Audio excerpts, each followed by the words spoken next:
തിരുവനന്തപുരം വിഴിഞ്ഞത്ത് കടലിൽ മത്സ്യത്തൊഴിലാളികളെ കാണാതായ സംഭവത്തിൽ നേരിയ ആശ്വാസം. കാണാതായ 2 ബോട്ടുകളിൽ ഒന്ന് കന്യാകുമാരി ഭാഗത്തുള്ളതായി വിവരം ലഭിച്ചു.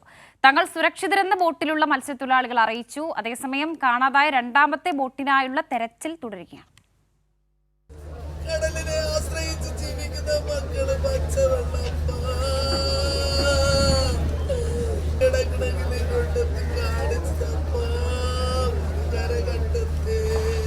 വ്യാഴാഴ്ച ഉച്ച കഴിഞ്ഞ് വിഴിഞ്ഞത്ത് നിന്ന് മത്സ്യബന്ധനത്തിന് പോയ 2 ബോട്ടുകളാണ് കടലിൽപ്പെട്ടത്. 3 ദിവസമായി തുടരുന്ന തിരച്ചിലിനിടെയാണ് രാവിലെ സഹായമാതാ ബോട്ടിലെ മത്സ്യത്തൊഴിലാളികൾ ഫോണിൽ കരയിലുള്ളവരെ ബന്ധപ്പെട്ടത്. കന്യാകുമാരി ഭാഗത്തുണ്ട് എന്ന് ബോട്ടുടമ റോബിൻസൺ ആണ് കരയിലേക്ക് വിളിച്ചറിയിച്ചത്.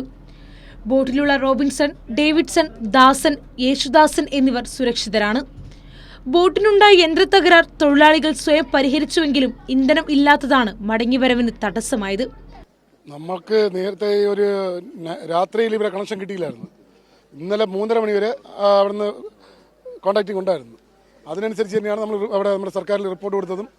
അപ്പോൾ അവർ തെരച്ചിലിന് വേണ്ടി ഇവിടുന്ന് ബോട്ട് വിട്ടെന്ന് പറഞ്ഞത്.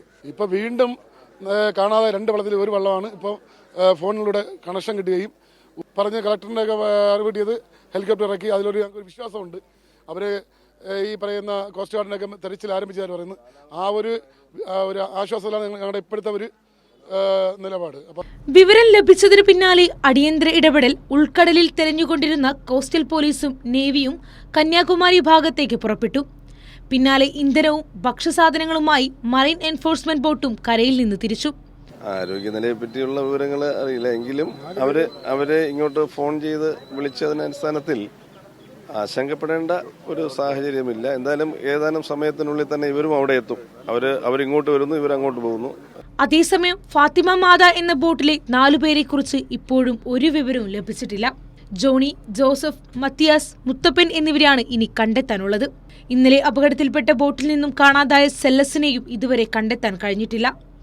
കൊച്ചിയിൽ നിന്ന് ഹെലികോപ്റ്ററും തിരച്ചിലിനെത്തിക്കാനാണ് തീരുമാനം. കൈരളി ന്യൂസ്, തിരുവനന്തപുരം.